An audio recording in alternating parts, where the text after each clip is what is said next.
Bismillahirrahmanirrahim. Assalamualaikum warahmatullahi wabarakatuh.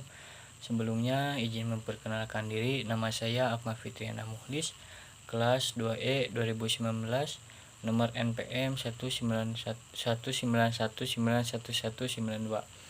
Di sini saya akan meneruskan tugas telaah kurikulum, yaitu tugas ketiga yang berjudul Kerangka Dasar Kurikulum.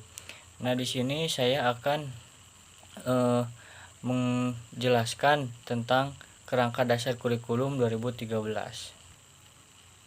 Nah, sebelum saya menjelaskan konsep-konsep tersebut, di sini juga saya akan menyebutkan terlebih dahulu pembahasan, yaitu yang pertama ada hakikat kurikulum 2013, yang kedua ada landasan kurikulum 2013, yang keempat ada prinsip kurikulum 2013, dan yang kelima ada struktur kurikulum 2013, dan yang keenam yang terakhir ada standar nasional pendidikan atau bisa disingkat dengan BSNP. Nah, langsung saja dari saya yang akan saya jelaskan dari pembahasan yaitu yang pertama ada hakikat kurikulum 2013. Nah, inti dari kurikulum 2013 adalah ada pada upaya penyederhanaan dan tematik integratif. Nah, jadi kurikulum 2013 disiapkan untuk mencetak generasi yang siap mengantisipasi menghadapi masa depan. Karena itu, jadi kurikulum disusun untuk mendorong peserta didik atau siswa mampu lebih baik dan melakukan juga observasi, contohnya bertanya, bernalar, dan komunikasi atau mempresentasikan apa yang mereka diperoleh atau mereka diketahui setelah menerima materi pembelajaran. Adapun objek yang menjadi pembelajaran dalam penataan dan penyempurnaan kurikulum 2013 menekankan pada fenomena alam, sosial, seni, dan budaya.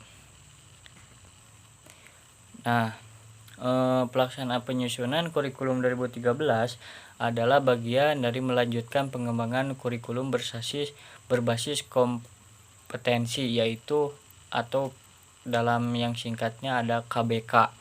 Nah, yang telah dirintis pada tahun 2004 dengan mencakup kompetensi sikap, yaitu pengetahuan dan keterampilan nasional.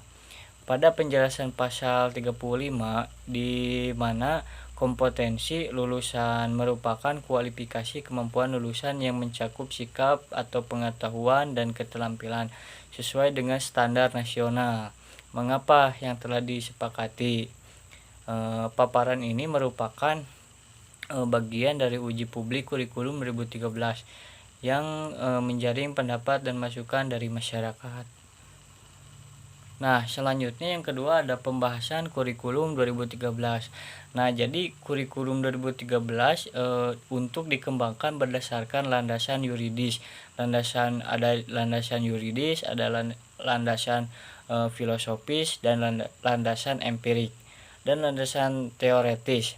Nah, landasan yuridis merupakan ketentuan hukum yang dijadikan dasar untuk pengembangan kurikulum.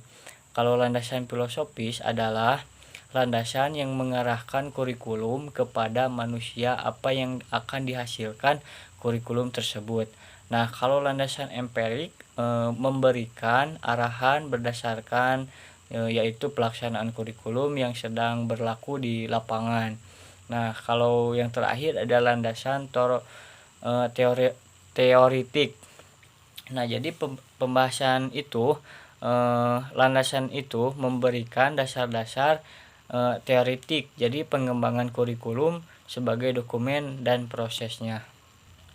Nah, yang selanjutnya ada prinsip kurikulum 2013, yaitu merupakan jawaban perubahan paradigma global. Nah, di sini juga saya akan menyebutkan 14 prinsip kurikulum 2013. Ke-14 prinsip dimaksud yang pertama ada peserta didik difasilitasi untuk mencari tahu. Nah, yang kedua peserta didik juga belajar dari berbagai sumber belajar. Yang ketiga, menggunakan pendekatan ilmiah. Dan yang keempat, ada berbasis kompetensi. Dan yang kelima, ada terpadu. Yang keenam juga jadi menekankan pada jawaban divergen, jadi yang memiliki kebenaran multidimensi.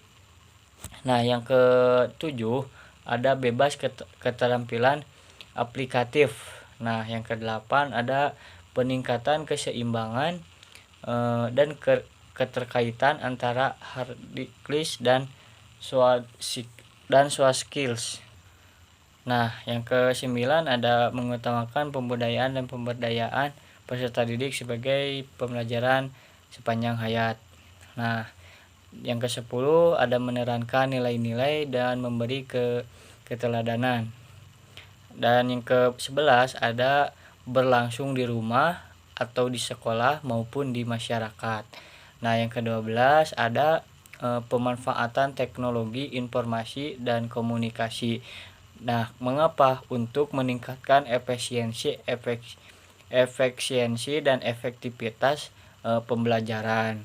Nah, dan yang ke-13, ada pengakuan atas perbedaan individual dan latar belakang budaya peserta didik. Nah, yang ke-14, yang terakhir, ada susunan belajar menyenangkan ataupun menantang. Nah, selanjutnya bagian yang keempat, ada struktur kurikulum 2013. Mengapa kurikulum? Jadi struktur kurikulum menggambarkan konseptualisasi konten kurikulum, contohnya dalam bentuk mata pelajaran.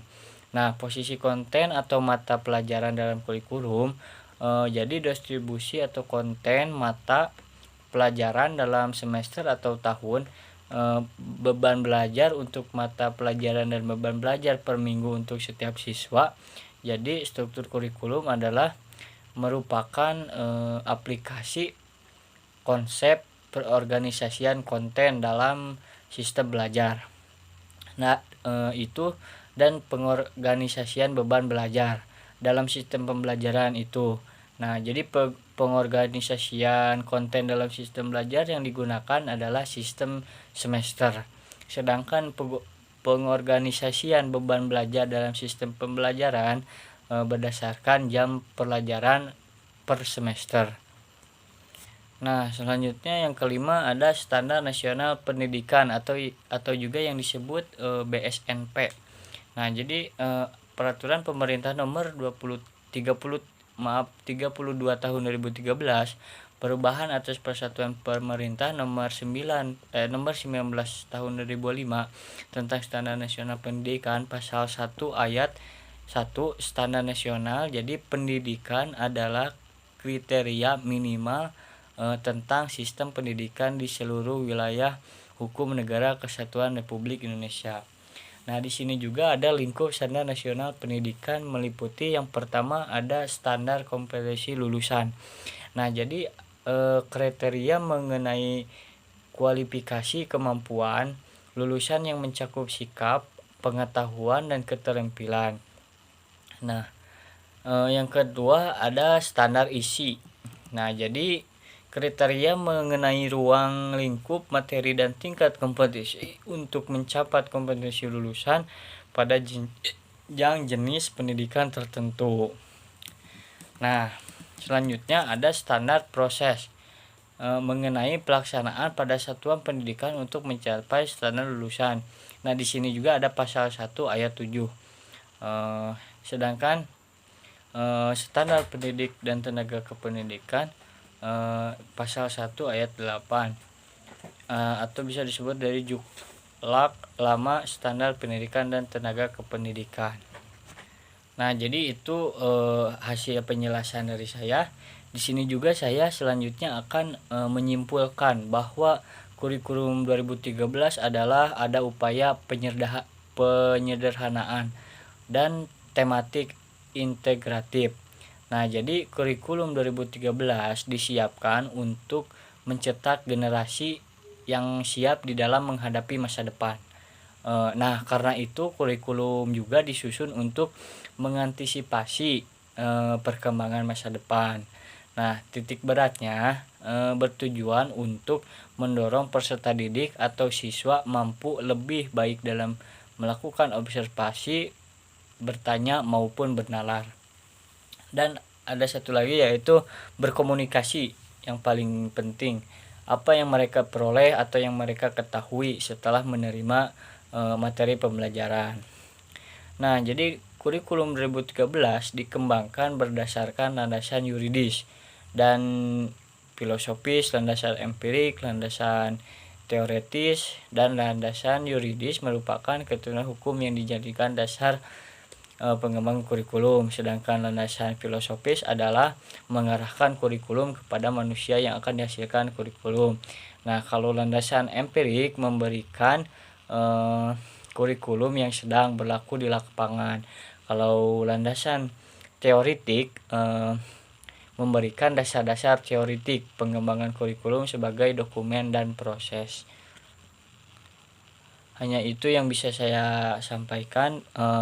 Mohon maaf bila ada kekurangan kata dan maupun ada kesalahan. Sekali lagi saya memohon maaf bila ada kekurangan dalam penjelasan tersebut. Wabillahi taufiq wal hidayah. Wassalamualaikum warahmatullahi wabarakatuh.